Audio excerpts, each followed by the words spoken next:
So just a little bit more explanation about the examples. So even though I coped with the stressor of not going to the mechanic, so that helped me for a little while. But when my car breaks down, I'll have like a problems with my car later on. So even like the problem with my car could have been like a simple fix, like an oil change from the mechanic turns into like a $500 repair.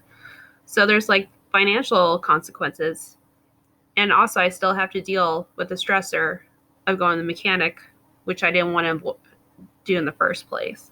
So that's kind of an example. So in cases like these, it may be helpful to get some support to help you build more healthy and effective coping skills. So we're talking about this book by Jeff Riggenbach, and he talks about autopilot, unhealthy coping skills. So these are kind of coping skills that we use to cope with stress, generally fit into one of a couple categories. And it's kind of like those, like sometimes you go to it without meaning to. It's just like automatic. So many people choose skills designed to avoid stress inducing trigger. So people using strategies may avoid feeling stressed, but in their efforts, they create further problems for themselves. So like the example of the car from the last slide, that's kind of an example of the avoiding stress-inducing trigger. Some examples could be alcoholism, even workaholism.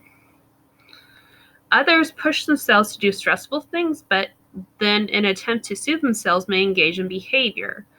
So examples could be smoking pot, having careless sex, or serial dating. So they push themselves into these stressful situations, like, for example, like having like serial dating. So, or like, so serial dating could be stressful. So people push themselves in it. But in the end, they might create like a loneliness, or they might get into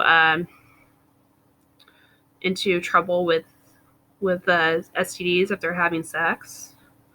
So that's like an example. So now we're going to talk about consequences. So I know like we kind of hear that a lot when it has to deal with children. So like usually like when you were younger and your parent or your caregiver, if you did something bad, you would either get put in timeout, or you would get something taken away, or maybe go to bed early, or get a spanking, or so like there's those types of punishments.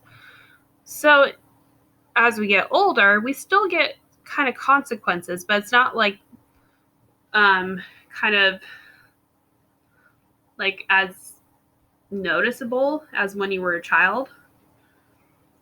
So consequences. So the consequence is an action or response that follows the behavior. And consequences, which is very similar to reinforcement in Skinner theory, operant conditioning. So there's this theory that he focuses on children, but it could also work with adults, that if a person, like let's say like they get angry at their friends and they just cause drama. So that's like reinforcing those negative feelings in their friends, and their friends are like, well, I don't want to be friends with that person anymore because it's just not comfortable to be around them, or it's not healthy for me to be around them. So that's the reinforcement of avoiding that person because of their behavior. The outcome reinforces the child's behavior to seek modify the behavior, while the consequence is not necessarily punishment or disciplinary action. It can be. So I'll explain more about that in the next slides.